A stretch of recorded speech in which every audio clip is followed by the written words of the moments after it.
Morning, Ken. Morning, Brad. It's not morning here, though. It's good afternoon. Sorry, mate. Oh, good night, night. Yeah, you're back in the past too, mate. It's like you're coming to the Yeah, future with me here. I'm headed that way. I should be there in a few hours. It's crazy, isn't it? Crazy. How have you been since we last spoke? Um, let's see. I got sick, got better. I guess the worst sick I've been since COVID a few years ago. I don't know what was wrong, but then wait, I got better in time to go to England for 8, 9 days Ah, to visit my daughter, who's there for the summer with her family, and our son-in-law, who's doing his sabbatical there. ah, He's a wow. professor here in the States, but he's doing some research at Oxford and doing a sabbatical there. And we went to Oxford, and then we spent the weekend visiting the Southwest Coast and some places in between Oxford and the Southwest Coast, like Stonehenge and Salisbury Cathedral and that. Oh, We that's had a good good. time. We had a good time. I, Yeah, I what's wore he? I wore my Shingo shirt. Oh, good on you, mate. Good on you. So Where? so I so the beard. I got a rash through here and up here. So I had Yeah. to shave the beard off last week. So I'm just in the process of growing it back, but it's only what we're day 6 now. Yeah. But Shaved it off. I don't think it doesn't, it's not as dramatic with you, mate. Like, It some looks I people, think it looks better. It looks better with like the picture you have, I think. I need a little more here, and I'll shave this off eventually, but yeah, I need another week or two here to make it yeah. look good. I This used is to have a beard too. People were shocked when I lost it, but I don't think it's as dramatic with you. well, this it's because this, if you don't have any here, you need some here. I think is what my wife tells me anyway. And I I listen don't and I know. listen to her because she's always right. Yes. But but the Happy funnest wife, the happy life.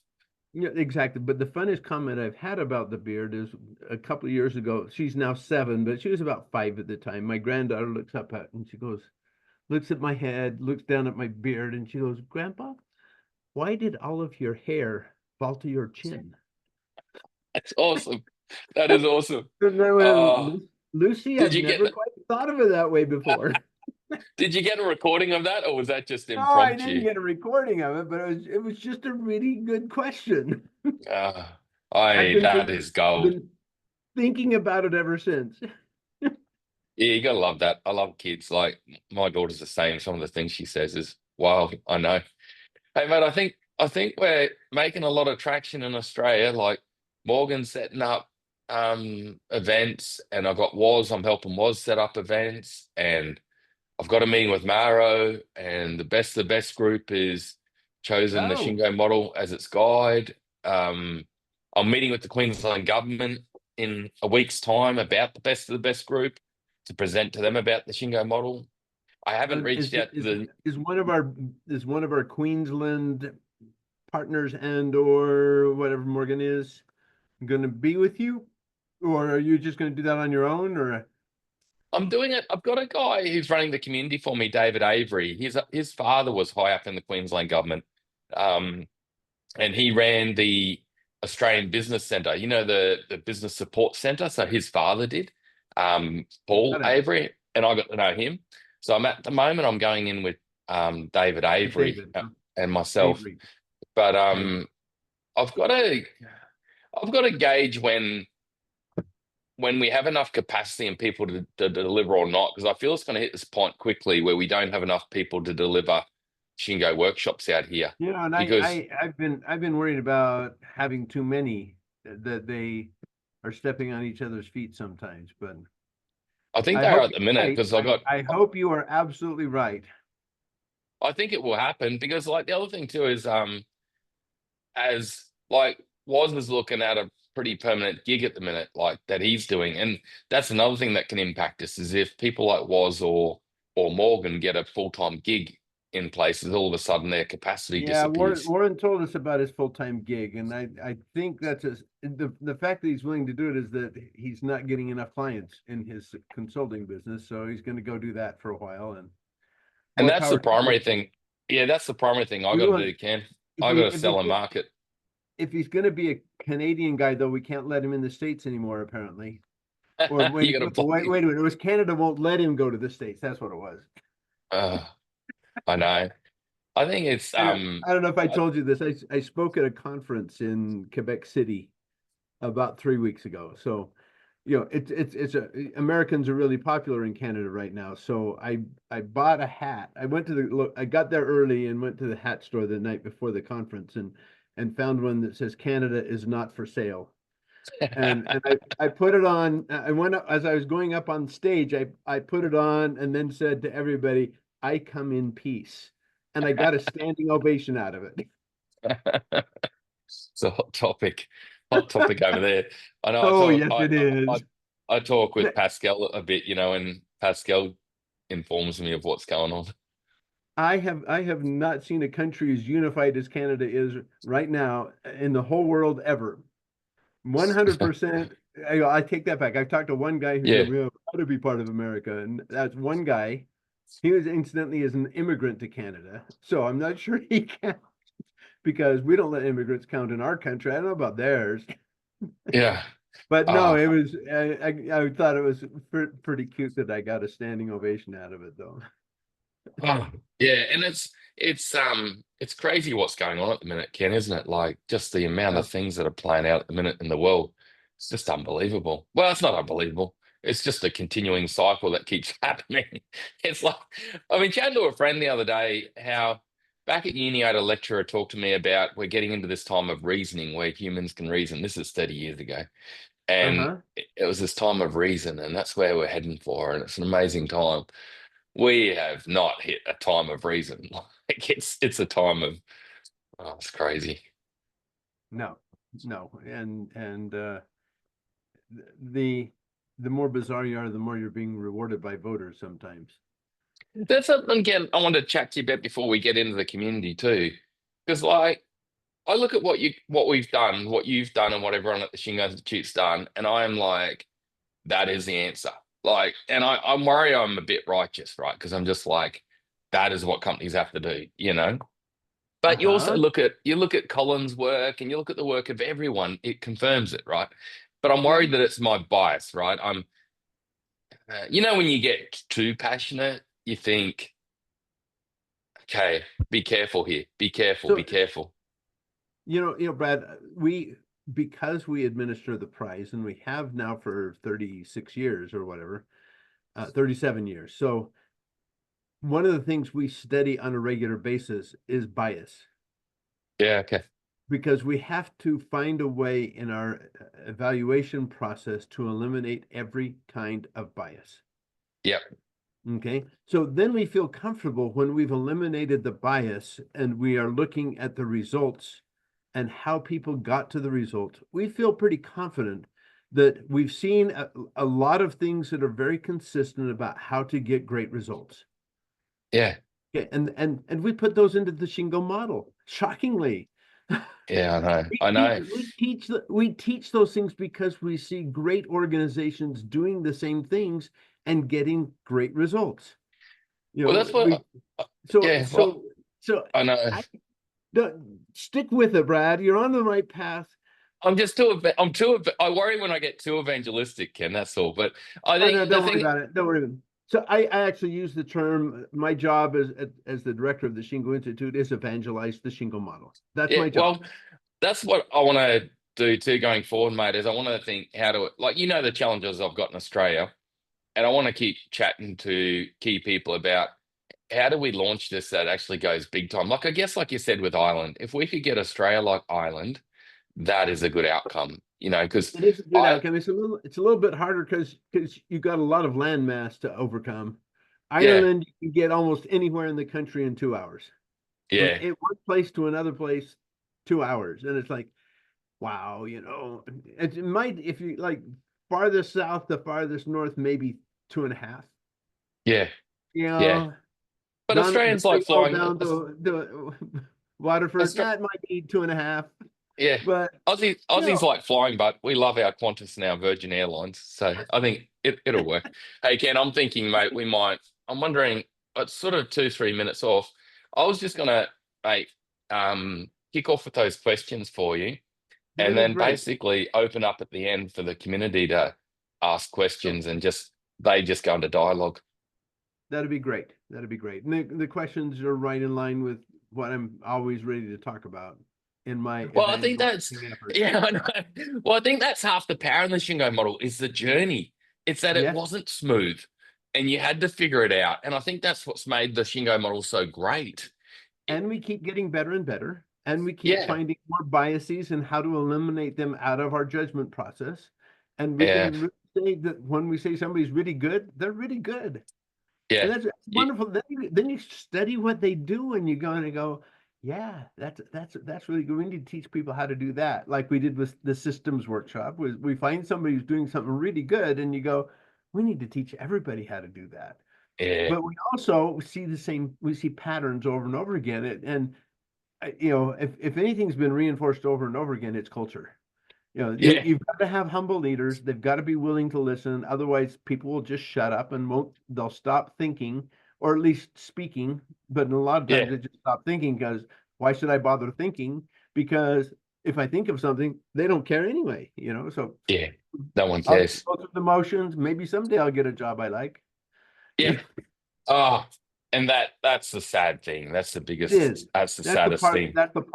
and that's the part that motivates me. I want people to go to work and thrive and be engaged and have fun and feel like they're providing meaning to the world. And Yeah. and it's if we can't get there, then people should find something where they can. Yeah, totally, totally, totally. Well, The Ken, we better options let are so people in. limited. Yeah, let them I in. know, man. We'll let them in and we'll get in. Here we go. I'll just start the All music. right. Let's hope there's And more I'll than two or three. Oh, there's a lot. There's a lot. There's seven already. So I'll just let them Okay. in.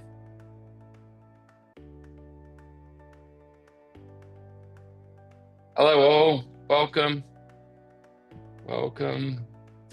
We've got Andy's been on waiting for a while.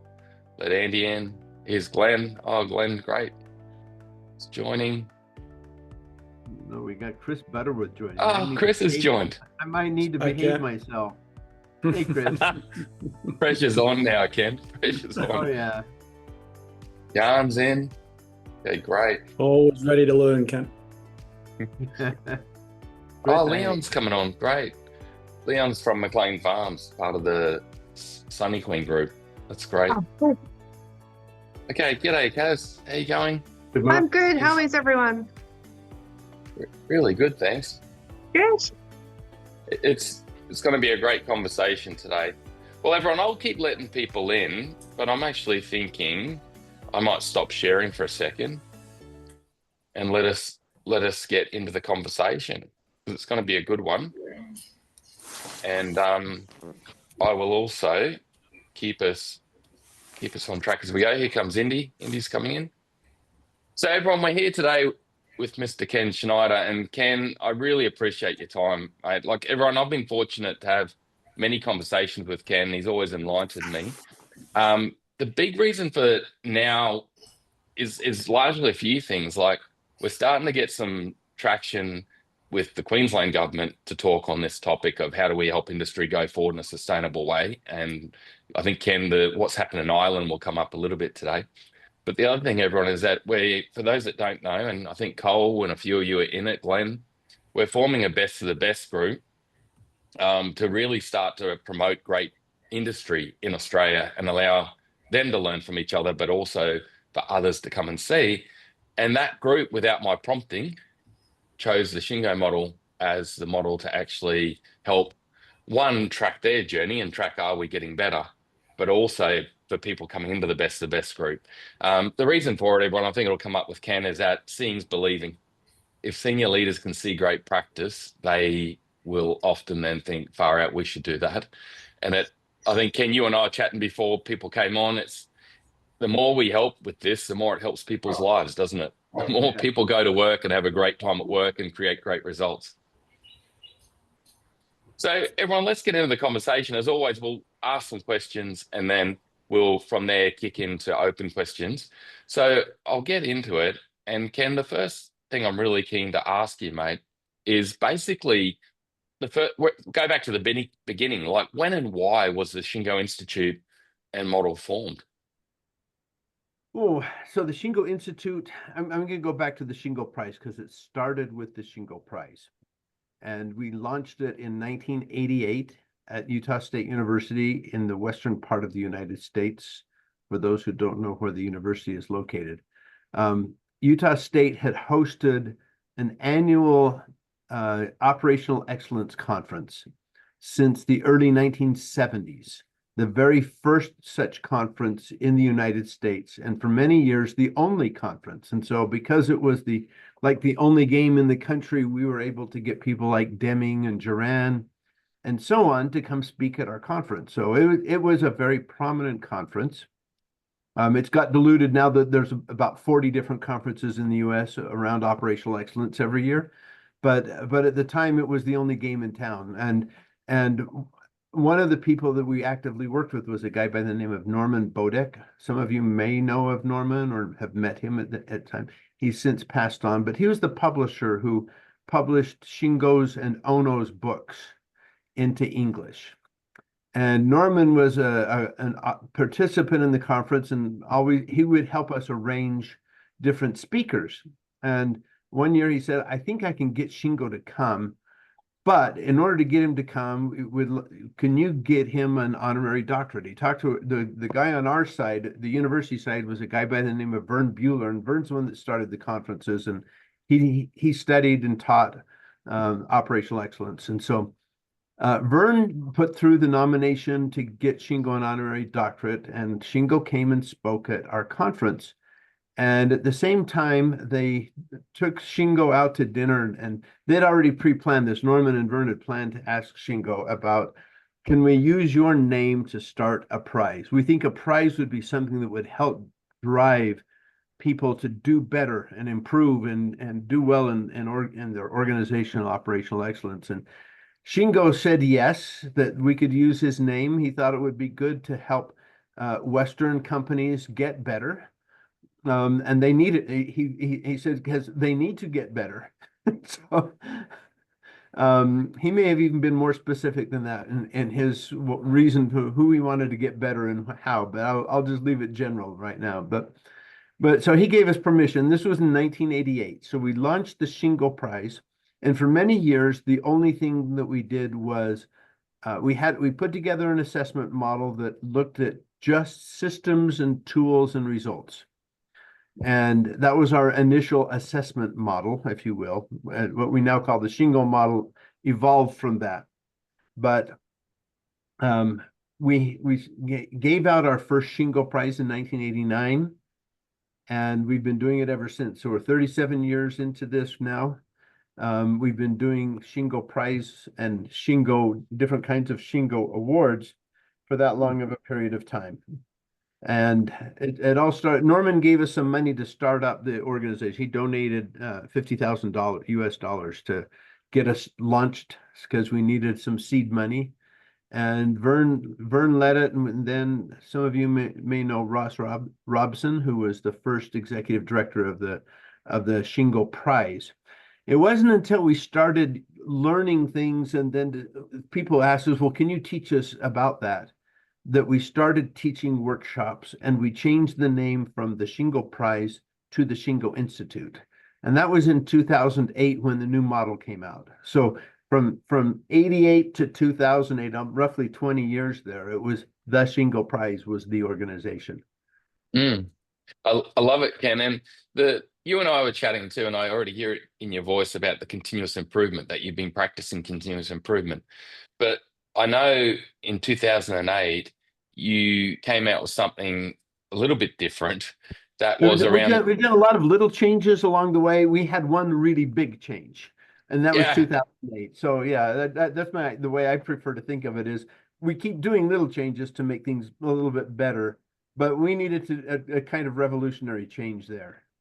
And Ken, this is the thing that really, I guess, inspired me about the Shingo model and the Shingo Institute. And I think everyone was chatting to Ken before you came online. I get concerned myself when I get sort of righteous about something or I'm so passionate about something. And I was chatting to Ken about that. But I think it's the Shingo journey of the Shingo Institute that you can go, wow, no, this has got some really solid guts behind it because of what you went through. Do you mind explaining that, Ken, how you went from tools Oh, and techniques to and very much the three insights and I, where I we are would, I now? would, I would love to. So, so yes, we try to get better all the time, and we have the wonderful opportunity to see the best of the best around the world. They apply for the Shingo Prize. Good organizations who want to recognize their people apply for the Shingo Prize. And we get a chance to send a group of experts out to evaluate them, and then we get to read the reports and that. So we get exposed to best of the best around the world all the time, year after year, year after year. Um, one of the things that we were disappointed in the early years, if you had good lean systems, good lean tools, and got good results, you could get a Shingo Prize. And we thought that because that organization demonstrated the ability to continuously improve, as demonstrated by their, the bar being raised on them, they kept getting better and better, apply for the Shingo Prize, that they would continue to get better. And unfortunately, most of the recipients from 1988 to 2008 did not. They'd peak out, and then some of them not only crashed, they crashed severely. And some people would come to us and say things like, have you seen how bad they are? You gave them a Shingo Prize? Really? And it was kind of embarrassing to see how the mighty had fallen, and we were worried about that, and we knew something was missing in the way we helped people try to get better on a continuous basis, even after receiving a Shingo Prize. Okay, so we went back to all of the organizations that we could. Some of them didn't exist anymore, but we went back to all the organizations who had received Shingo Prize recognition, and we assessed whether or not had continued to get better or did not. Many of them we'd already knew weren't, but we were able to identify a handful of companies that clearly were getting better and better even after receiving a Shingo Prize. And we compared them to the ones that didn't get better, and we could find some distinct differences. And by studying the ones that kept getting better and better, even after they received a Shingo Prize, it helped us understand what was missing in the way we looked at assessing organizations, or the model, if you will. And that's what we call those insights that you referred to. And the first thing that we noticed was that the best organizations, the ones that kept getting better and better, did not look at just results, but were looking at the things that would drive those results. And those were generally behaviors or actions, if you will. And so I'll tell you a story of one of the companies we visited, and it's a manufacturing organization, and they had gone years without anybody getting hurt on the job. And so our interviewer asked them, how do you get those kind of results where nobody's been hurt on the job for like 3-4 years now? And they said, well, that's not what we look at. You're looking at the wrong thing. And we go, what do you mean? What do you mean by that? And they said, well, that's an outcome, and outcomes come because you do things to prevent accidents from happening. So if somebody ever sees a safety issue, we want them to report it, and we measure how many people report and how many reports we get of safety issues. And then we measure also how quickly do we take a corrective action so that it doesn't happen and it doesn't become a problem that actually hurts somebody. And we want to do that like for certain kinds of things, we want to do within a day, and other certain kinds of things we want to do within a week. But we measure whether or not we get it done within a day or a week. And we find that if we actively, that action, that behavior, get people to report, and then we take action to make sure that particular safety issue never harms anybody, then we know that we're going to have good results on safety in the plant. And that to us was like, okay, so we need to look at the causes, not the effects. We need to look at the leading indicators, not the lagging indicators. We need to look at the behaviors and not the results, except for to verify we're doing the right things to get those results. And so we changed that and put it into what we call our first insight, which is ideal results require ideal behaviors. It applies not just to safety, it applies to quality issues, it applies to productivity issues, it applies to maintenance. I mean, it could be anything, but you need to measure what you want to have happen in the behavioral stage, the action stage, not after the fact when it's already dead and past. So that was the first thing we learned. And the second thing we learned is when we talked to people at the organizations that kept getting better and better, they could articulate what the company exists for. The purpose of the organization is to use the term that Deming uses. They could articulate the purpose. So we'd go visit one company and they would say, Autoliv, an airbag manufacturing company is one we studied that was kept getting better and better. And Autoliv people would all say, we save lives. Every improvement we make will help change our product and our services so that people's lives are saved. We'd go to places like O.C. Tanner, another recipient in the 1990s that kept getting better and better. And they say, we help people thrive at work. And everyone that we went and visited that kept getting better and better had a very clear purpose that the people understood. People throughout the organization understood, could articulate, they were emotionally tied to it, and they wanted to do better so that they could better accomplish the purpose of why they went to work every day. And that was to us, okay, purpose drives behaviors, because they could use that purpose as a filter for every improvement idea they came up with. Like, how does this improve our product so it will do a better job of saving lives? And that's the way they would think about it, and would motivate them to think the right way and come up with better ideas. But what we also found, especially visiting in companies that struggled, weren't so clear about how the purpose and the people were, or there's lack of clarity there, people would say to us, here's what the company says the purpose is. And we like that. But we can't really do it because the system that they give us makes us do this instead. And we know that's not the right thing to do. And so what we found is that whenever people weren't doing the right thing that they knew they should be doing, it was because it was too hard for them to do it. The company, the organization made it too hard. And so what we found is that the best organizations made it easy for people to do the right thing. And they did that through making the system that the people had to work it within easy to do the right thing and hard to do the wrong thing. That makes sense? And so we put that into a second insight, which we call purpose and systems drive behavior. And if you have a purpose, but the system doesn't match the purpose, people will get cynical and they're going to say they don't really care about the purpose, because otherwise they wouldn't make it so darn hard to do it. And so that was kind of a clear purpose. People buy into it, but you got to make it easy. And the third thing we found is that when we ask the question why O.C. Tanner, do you do this? Autoliv, why do you do this? Toyota, why do you do this? Denso, why do you do this? And so on. The companies that kept getting better and better, we kept hearing the same story. We kept hearing the say, well, we wanted to get better flow. Our goal is to get to one-piece flow. We haven't got there yet, but we want to get better flow.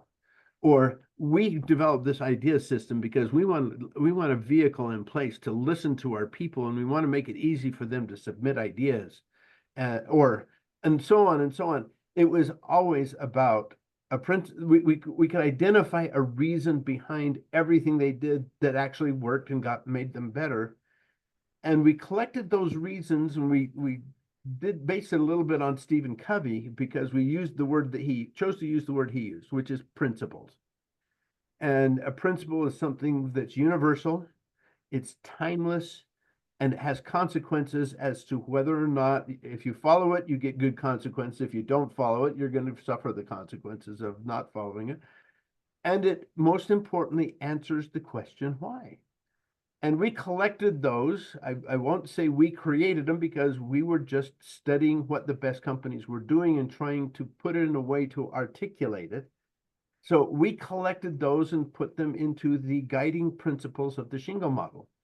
So when we changed the Shingo model, we kept the systems and tools and results part of the assessment, but we added the what we call culture, which is the accumulation of all the behaviors. To us, it's what you do, not what you have up on the wall, but what you do.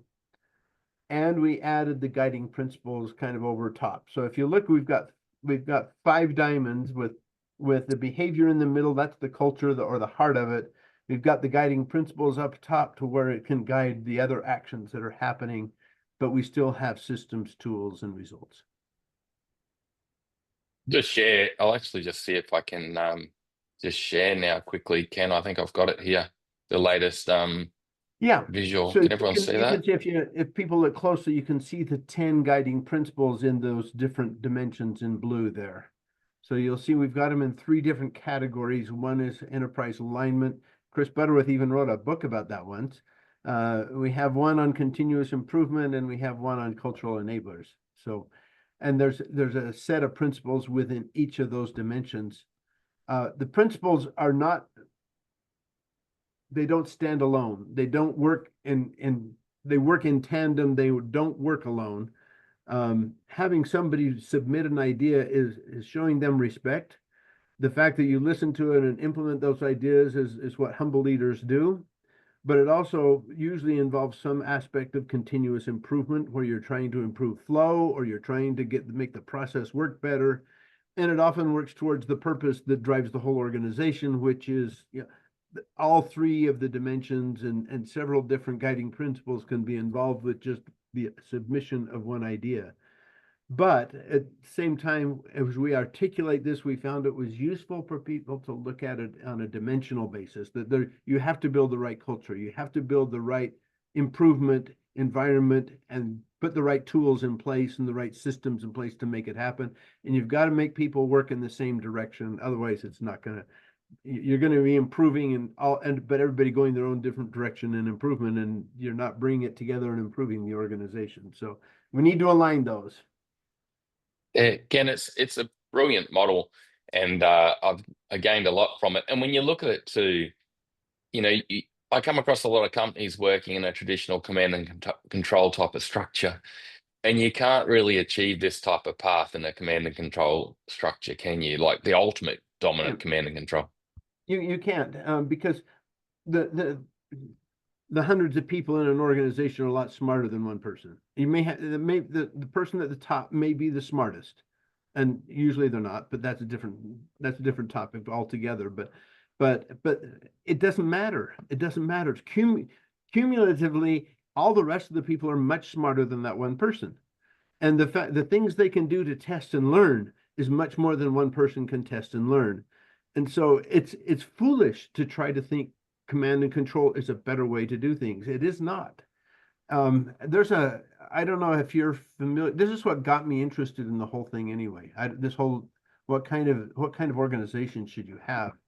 I don't know how many of you know my history, but I went to Japan back in the 1970s for the first time, and I did it as a when I was a student, and I was a young Christian missionary. So I hope I don't offend anybody by doing that. But at the same time, it gave me exposure to where I saw a different way of leading in organizations, and it intrigued me. And when I went back to the States and resumed my student career, I changed my major and went all in on learning about Japanese business culture.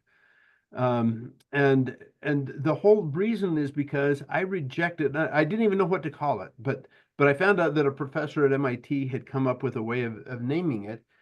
He called the command and control, he called it Theory X, and the involve other people and do things for the long term and all that is what he called Theory Y. McGregor is his name. So if anybody wants to look up McGregor's Theory X and Theory Y, I welcome you to do that, because it goes back to the 1960s and was the common way of comparing engaging people versus the command and control.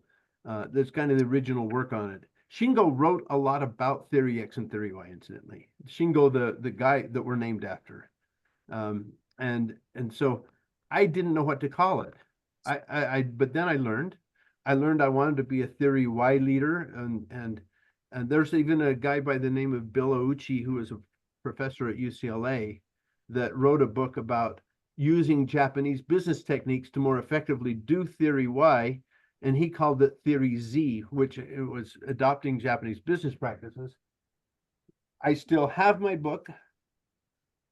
This came out in 1981. I had to write my master's thesis in 1980. He had written an article on theory Z, which I used extensively in my master's dissertation back in 1980. So I go way back with this command and control, and I'm definitely an anti-command and control person. Okay, And I that doesn't love mean this. occasionally there are times when the leader needs to take control and do some things because you're in crisis mode and somebody's got to calm the troops down, so to speak. But most of the time, if you're got an ongoing concern, an ongoing organization, it's better to let the people do it themselves. Because they can do any job, they can do better than anybody else because it's their job and they own it. And as soon as you tell them what to do, they don't own it, you own it, and then you have to do it for them. Mm. And I love the note you said too, Ken. It's just about how many brains are helping the company go forward towards its purpose. And if it's a few at the top versus everyone, well, you're going to get outgunned, aren't you? Like, it's not just that. Then you get warped too, because I'll tell you one of the funnest stories is the back in 2008 when the Great Recession hit. Okay, the new guy takes over at GM, and his first Monday meeting with all the senior executives. These are the top executives. They all make millions and millions of dollars a year, right? And everybody's got their red-green chart of all the different performance metrics that they look at every week in their executive team meeting. Everything was green. And on Thursday, they filed for bankruptcy. it's crazy. Okay, so what is senior executives, they knew what was going wrong. They knew things were wrong. They knew, I mean, the CFO knew he's going to have to file for bankruptcy because they're going to run out of money in a couple of days. And nobody would talk about it. So the question is, why wouldn't they talk about it? Because it was a command and control structure and everybody was afraid to tick off the boss. They figured if I admit that I'm doing something wrong, he'll just fire me and it doesn't solve anything. I may as well keep my job as long as I can, even though I know we're going to crash in a couple of days. So it's not just not having the smartest people in the room, it's the politics that you drive. It's the lack of trust that exists. It's the negative culture. It's not the kind of culture where people are trying to make things better. It's a culture where people just try to survive and they do their own thing to cover their rear end. Yeah, it doesn't go the right way. It doesn't go the right way. Ken, in the model, let me just pick another pet peeve on this one because we've seen some examples of it. You and I were talking before we started, and I'm just going to use this is Ken jumping. Do you use the phrase soapbox in Australian English? Okay, so this is Ken jumping on his soapbox. Okay, so just bear with me here. You may have heard the term Doge, the Department of Governmental Efficiency that we've created in the States. And I will tell you that efficiency is the wrong way to look at things. I hope I'm not offending anybody, but it's the wrong way to look at things. Let's just say you're a criminal organization and you are more efficient at it. That is not a good thing. Even just if you're not even criminal, but you're doing the wrong things, then getting better at doing the wrong things is not a good thing. Especially if you're not aligned and people get better and you're splitting apart and they get better at doing this, then you're split apart that much faster. Doing the wrong things is not a good thing. What's most important is to be effective, aligned. That part of that is aligning everybody together and figuring out how to make things better. And efficiency isn't the way to do it until you get everybody working in the same direction and aligned and you've got the right tools in place and the right systems in place. Then you can worry about efficiency. But effectiveness has to come before efficiency. And when we just look at efficiency by chopping heads or whatever else, whatever other nonsense actions we want to take, you're just going to make things worse. And we've just done that in the US. Please don't follow our example. I can see you're just gonna make things crash and burn faster because you're Yeah, gonna you just make things extrapolate. crash and burn faster.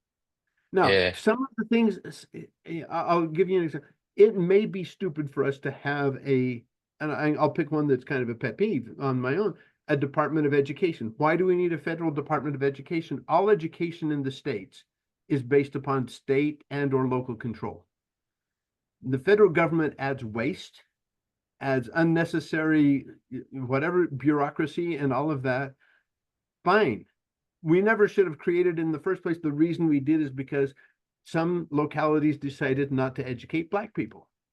I'm just being honest with you. It served a good purpose then, but it's bloated, it's grown, and if we just enforce the laws we have in place, we don't need a federal Department of Education. There's nobody there who's responsible for educating anybody. Take the resources and use them at the local level, like at a state university or a state primary school or whatever, or a local primary school, whatever. Get rid of it. I'm fine with that. But let's make that decision. Let's just don't go chop a bunch of heads at the Department of Education either, because you're not fixing the core problem. All you're doing is making a bad thing worse. They're not even more efficient at anything. It's like, what's the point? Have a purpose in it. Yeah, So I love that. I love that, Ken. I know you and I spoke a while back too, like that alignment bit's critical, and then looking at the systems. And you also mentioned to me, Ken, once the importance of getting to the root cause, which is like a systems thinking type of way to yes. basically understand the root cause of your challenge, before you do anything, which I was impressed with when you mentioned to me the importance of that approach. So and it was interesting. I'll go through my own history once again because I know what I learned and how I learned it. I became president of a company in 1987. Okay, and we were getting pretty good at making improvements, but I'd see improvements get made, and I wouldn't see any change in the bottom line. And I was struggling with that, like, why are we not seeing improvement in the bottom line when people are making improvements? They're improving productivity. I saw them reduce the workload here, or I saw them make a quality improvement there, or whatever. It's not touching the bottom line. And I went to a conference in the eastern part of the US. I think it was in New Jersey. I don't remember for sure. And I was sitting there, and Russ Acuff was one of the speakers.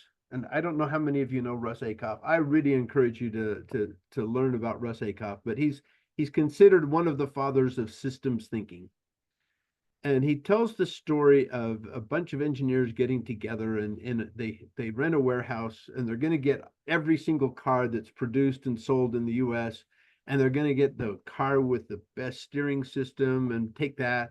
They're going to get the car with the best suspension system and take that, a different car with the best engine and take that. And they're going to build the best car ever because they're taking the best of everything. And his point was, when he got done, what do you have when you take the best of the best from everybody? He says, you don't even have a car because the pieces don't fit. And then he went on to explain things like, if let's just say you have a car that's working, what happens if you just fix the engine, but you don't improve the brakes, or you don't improve the suspension? It goes faster, but it can't stop. Or you go too fast and you can't go around a corner. Is that improvement? No. And he went through just using a car as an explanation of systems thinking. And to me, it was an aha moment in my life, because all of a sudden I could figure out why we're making piecemeal improvements here, there, and everywhere. Nothing as a whole was getting better. It's because we weren't looking at the things that would change the way the organization would improve, not just somebody's local job within the organization. Mm-hmm. And you need to look at the whole system. So I was able to go back and start to get people to think about, how does this move the needle? How do we do what's going to move the needle for us? Because making this kind of a change doesn't move the needle. And so it was an aha moment for me when the Shingo model came out, and I saw that, think systemically. I got, yes, I learned that one the hard way because I couldn't figure it out. So It's awesome, Ken. And Ken, that leads me to the next question, mate, which is ideal results. Like you gave an example there of getting ideal results by starting to lean into system thinking. And I'm guessing you were very much focused on behavior too and starting to learn there. But Ken, what are some of the ideal results that companies or countries are achieving based on really starting to lean into the Shingo model and start to take that journey based on the three, the three insights and the Well, principles? let me just focus on, and I'll go from our roots, which is in manufacturing, but then we can apply it to other things because I think everything that we say can be applied anywhere, and so I'll start with: does anybody want to buy a product that has bad quality? The answer is no. What happens when somebody buys a product that has bad quality? What do they think about the maker of it, the person whose brand name is on it? They're never going to buy anything from them ever again. So you've lost a customer for life by having a bad product. Quality is always an important thing. Who wants to work at a company where you feel unsafe? Nobody. If you feel unsafe, are you going to be worrying about improving anything? No, you're going to worry about how can I stay safe at this workplace? And that's what you're going to focus on because you don't want to get hurt because nobody wants to get hurt. And so you're never going to have any kind of improvement until you have a safe workplace and so on. And so it's not that hard to figure out what ideal results look like. Ideal results is nobody gets hurt. You have outstanding quality, no defects. People love your product, and you don't have any unanticipated breakdowns of equipment and so on. Now, what does that look like? And I'll just pick a whole different industry. I spend a lot of time in hospitals these days, okay? This is not for a person, this is professionally, okay? So what does good quality look like? And also quality and safety in essence are about the same thing in a hospital. Because if you have good quality, that means the patient isn't hurt by the medical procedure that was done on the patient, or that the practitioners don't get hurt by pin pricks or whatever, needle pricks or whatever else might be going on. So safety and quality are intertwined in a hospital. So when you talk about you need to have a safe environment, yes, and that also means you have high quality. But where I find the biggest problem is hospitals just don't know how to do work. And I've been in hospitals in probably 15 different countries now, and it's the same everywhere. All I need to do is look at a nurse and what a nurse does. And I have yet to be in a hospital where a nurse does not spend more than half of, and I'll be a little generic here because it's still majority female. So I'll say, you watch what she does. And I have not been in a hospital yet in my life where over 50% of a nurse's time isn't trying to track something down. Going to find the right pump, or going to find the right medicine, or going to find a wheelchair, or going to find crutches, or going to find, you name it. And it shouldn't be that way. You should have a system in place where the right medicine is in the right room with the right patient and the right caregiver with the right tools to dispense it. And they shouldn't have to chase down a single thing. That's a just-in-time way of describing it. But I've never seen it happen. And they don't work on systems. They worry about care, but they don't work on the systems where you provide the right thing at the right place at the right time with the right patient, the right care. And they need to step back and rethink about what they do in a hospital. And I'll just give that as an example because it's not that hard to see what ideal behavior looks like. And I don't see it in a hospital. Yeah, I was once involved with a hospital where one chap, a guy called Matt Ford and Tony Gant, I'll highlight that both of them, amazing men. They were trying to do systems improvement for years. And we're able to get a systems improvement around phlebotomy, blood taking and error proof it, and also enhance productivity or speed for the nurse by about 60%. Like it was huge.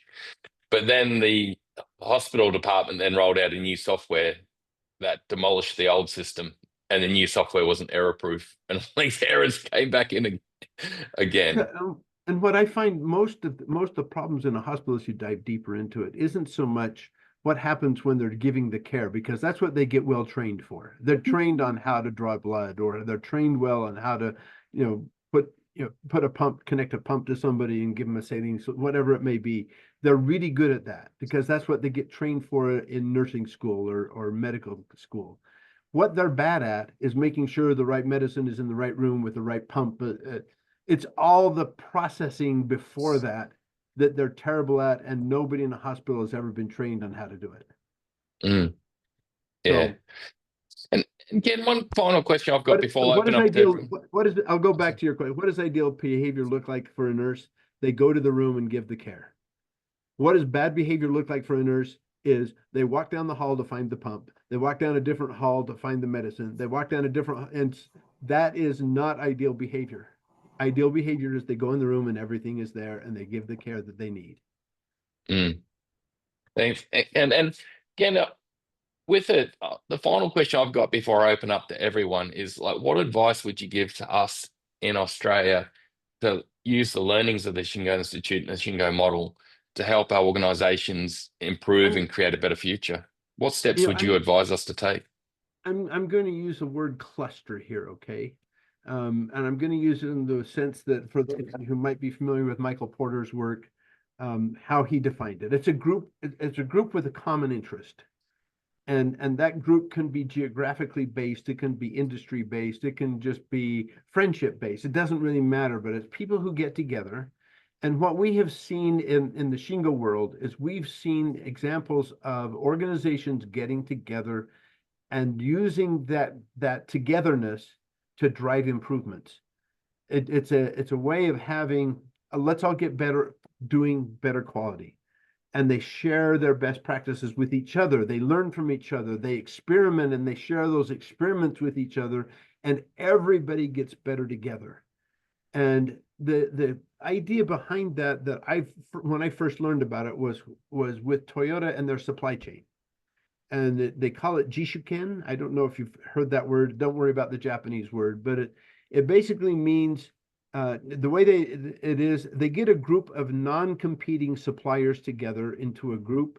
They usually do it on a geographical basis. And when they get them together, they then have a discussion about what are we going to do. If you want to be a Toyota supplier, you need to, at least at the early stages, you are required to be part of a Jishuken group. At least they used to have that policy. I think it's true now too. So, and then they have a Toyota sensei who's always there helping coordinate things. They get together typically on a quarterly basis. Each quarter, they'll rotate where they go visit. They will then share best practices. Everybody has to, each quarter, they'll choose a topic and they might choose a quality problem, and everybody does a quality problem. They all have to come and report what they did. There is pressure to do something. You can't just ignore that Toyota's organized you and you've got all these other auto suppliers that you're in the same Jishuken group with. You can't just not do a quality project during that quarter. You've got to do something. You've got to report out. And so there's a little bit of pressure there about getting better, but getting better together, because you can also learn from everybody else. Say, oh, they did something, but we have the same problem. We could. So you learn from others, but you learn by doing and sharing, and you get everybody better together. Now, I'll take that Jishuken concept. There's a group of people in Ireland who went to visit Toyota in the US, the Georgetown facility. And the Toyota people said, when you're here visiting us, you should go visit our suppliers that are here, because we have a Jishuken group here and you can see how it works, because you guys might be able to do something with that. And the folks in Ireland did something with that. They saw how Toyota's supply chain worked. And they went back to Ireland and said, well, why don't we do a geographically based Jishuken group in different areas around the country? And so the leaders who decided to do this went to the Irish government and lobbied to get training money. And they set up an organization called the Irish Center for Business Excellence, or ICBE, that would administer the money that the government was supplying for training purposes. But then they organized, ICBA became the coordinator of the Jishuken groups. And they got some of the lean senseis in Ireland to help be senseis to coach the people who are doing the implementations. So you can do this, anybody can do that sort of get better together. and get government involved, get some funding for it. Anybody can do that anywhere. In Australia, you could do it in any one of the states, Queensland or whatever, New South Wales, wherever. You can do it on a state level. You could do it on a federal level. The ICBE, incidentally, got the Irish government to go get your EU money. So now they get money from both the Irish government and also the EU money to fund ICBE, which helps reimburse the companies who are going through training as they all get better together. What's happened in Ireland has been, I think, a kind of a miracle. It's been wonderful to see because, well, and I don't know if you've seen their export versus import ratio, but they've become the pharmacy of the world. They've become the medical device maker of the world, and it's a country of 5-6 million people that's no bigger than like it's maybe the fourth the size of one of the states in Australia, right? At most, maybe less than even a fourth. It's not that big of a country. It's not that populous of a country, and it is an economic miracle. And I can use some similar examples, none who have taken it quite as far as Ireland has, and not as formally as Ireland has. In the state of Utah in the US, we have 6 different companies that have received a Shingo Prize. I can tell you there's a lot of other companies that go visit them on a regular basis, and they share. They don't get together on a regular basis, but they have learned a lot. And by learning and sharing, they've helped lift everybody up. It would be great if it were more organized, but nobody's ever got it organized. But Utah is kind of a pocket of excellence. I mean, it's smaller than Ireland in terms of population. We've got 6 Shingo Prize recipients. Ireland is a little bit bigger, and they've got 16 Shingo Prize recipients. It's the highest concentration anywhere in the world. But Australia, come show them up. The only ones I know who are formally doing this now in an organized way is in Costa Rica. And they've got the developmental organization, the economic development organization for the country involved and is providing some funding for training. Mhm. Again, that's awesome, mate. And we're starting, as you know, so I've got David and I have a meeting with the senior advisor to the Minister for Queensland Industry in 2 weeks, I think, David. So that's the coffee start, and we've got this best of the best group we're forming, which the minister's keen to come to.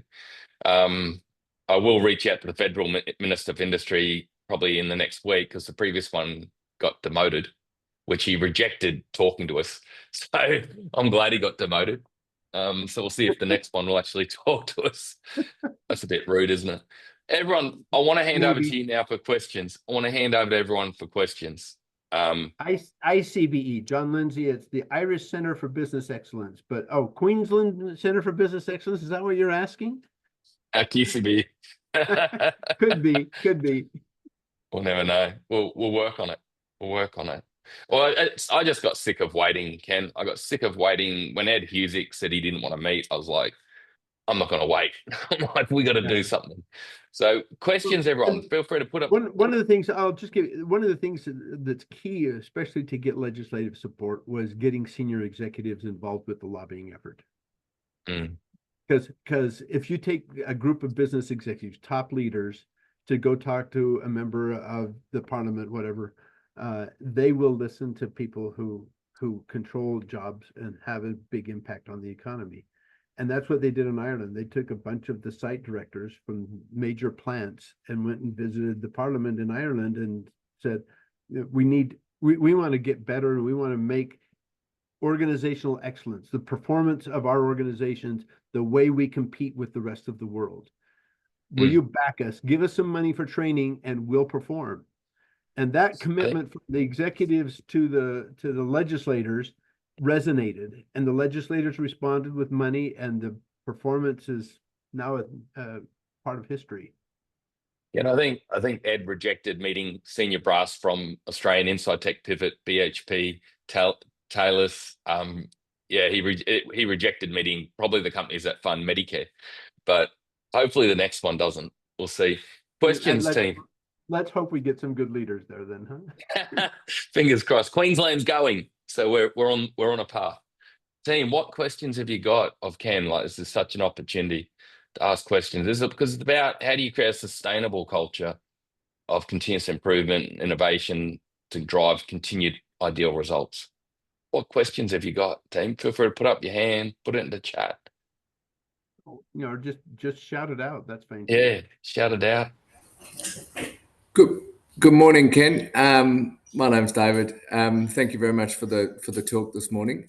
My question is, you mentioned earlier that you spent a hell of a lot of time in hospitals, and you haven't seen many transition to operational excellence.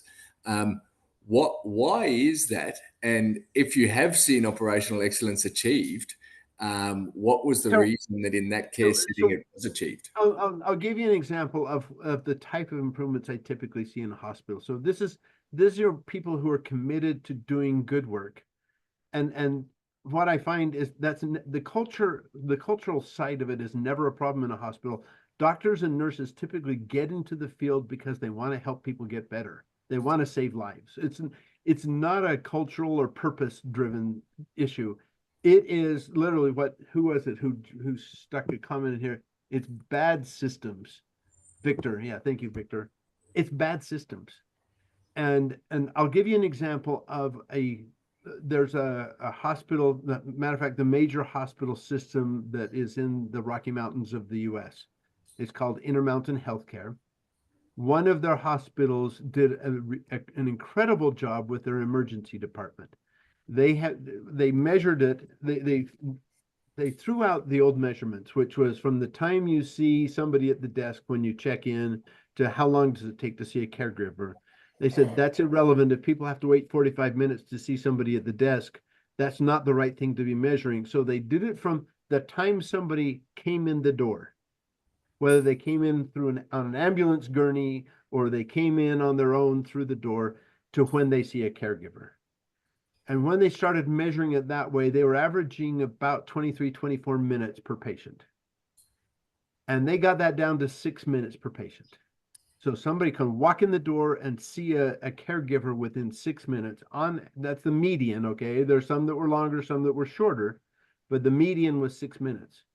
And they did that mainly through the improvements they made with electronic records, because a lot of the time at the front desk is, what medications are you on?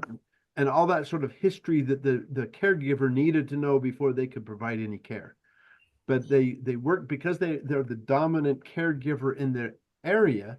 They just made sure they had a really robust electronic system that they could access and say, you live at such and such, you take these medicines, yes, have you any changes? No. And then they could pass them on to a caregiver.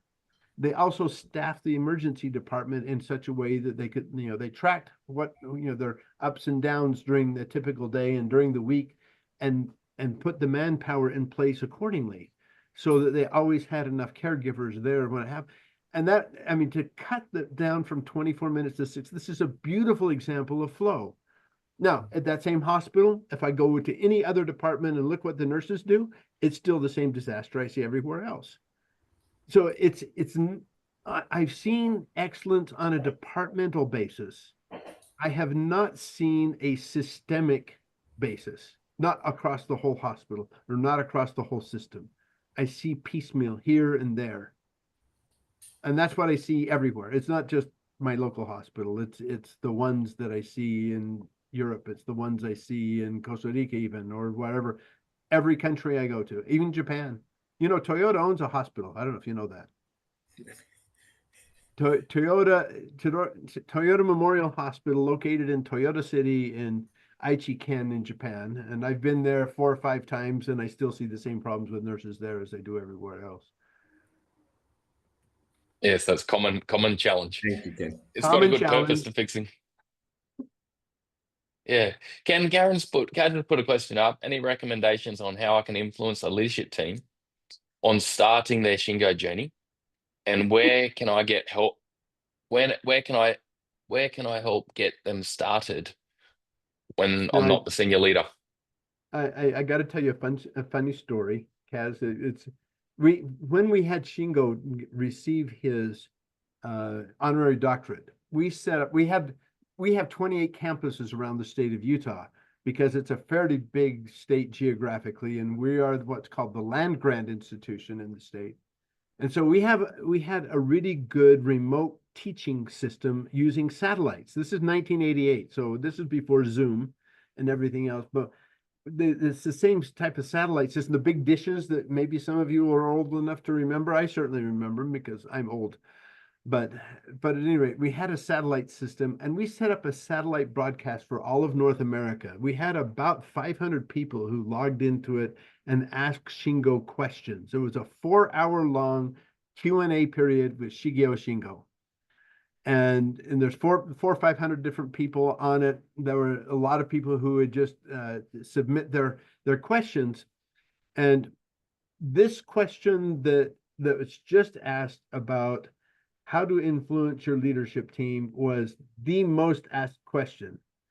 And it got asked 6 different times during the 4 hours in almost the exact same terminology each time.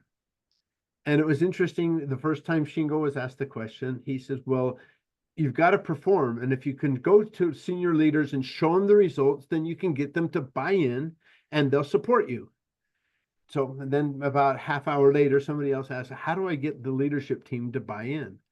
And Shingo thought, I think that was asked. You could see on his face, asked and answered, but you got to show them results. And when you show them results, take it to the leadership team and they'll see the great results and you can get their buy-in. About a half hour later, the same question, almost the exact same terminology. And you could see Shingo go, really? This continue. He gave the same answer each time. Just show them the results and you'll get them to buy in.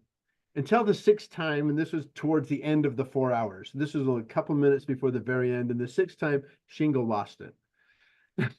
And he goes, look, if they don't want good results, there's no hope for them anyway. Then the way he said it was, if they don't want to make money, there's no hope for them anyway. So you may as well just give up.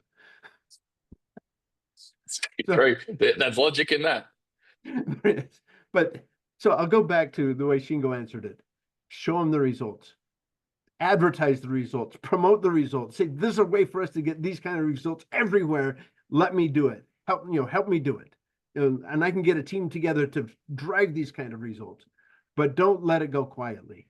You got to promote it. You've got to sell it. You've got to take it up the ladder. You've got to show them there's a better way of doing things. And hopefully they're smart enough to buy in and realize this is the way for me to look good if I'm driving better results. You got to make it personal for the senior leaders. Thanks, Ken. Hey, India, I don't know if you're right to come off mute and ask your question, mate. There. Hi, Ken. Lovely, lovely to hear you talk about the Shingo model this morning, Australian morning. I've been privileged to use the Shingo model and leverage the Shingo model in sort of big corporates in Australia, but sometimes small to medium sized businesses and a charity that I've been working with, I struggle with this getting on board really from a cost perspective. Any advice in terms of how to help these smaller players access this Shingo model? So some of it should be easier in a charity or an NGO because its charter is to be purpose-based. You have a purpose such as a charity to feed children, for example, or a charity to help people get off some sort of addictive substance or whatever it may be. You've got somebody who get involved with it because they are emotionally tied to the purpose in the first place. So you've already overcome one of the big barriers, which is I don't understand what the purpose is, and I don't know if I believe in it. They typically believe in it. What they tend to have, though, is bad leadership, and that results in bad systems. And where you can help them the most is make it easy for them to do the right things that they're doing. So if they're, I'll just, a food pantry is a typical nonprofit we see in a lot of different places. That's one where help them collect the food better, help them prepare the food better, help them deliver the food better. There's processes that they don't know how to do very well, but they're well-meaning.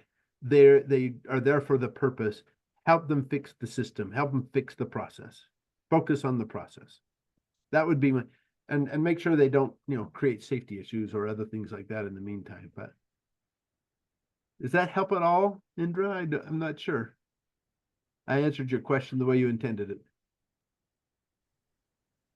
Yeah, so what I've found, especially in the not-for-profit world, is that you've got people with beautiful purpose that are sometimes a bit disorganized. And I think helping them see how they can achieve their purpose better by confronting their disorganization is the challenge. Well, and that's the system, and sometimes teach them concepts like standard work and say if we standardize how to do this, it doesn't matter who's volunteering. If you've got pretty clear standard work, these are the things this person does. These are the things that's a standard work system can make a big difference in that kind of an organization because it simplifies the right behaviors and helps people, with a little checklist of doing those right behaviors, even though it may be a different volunteer every day.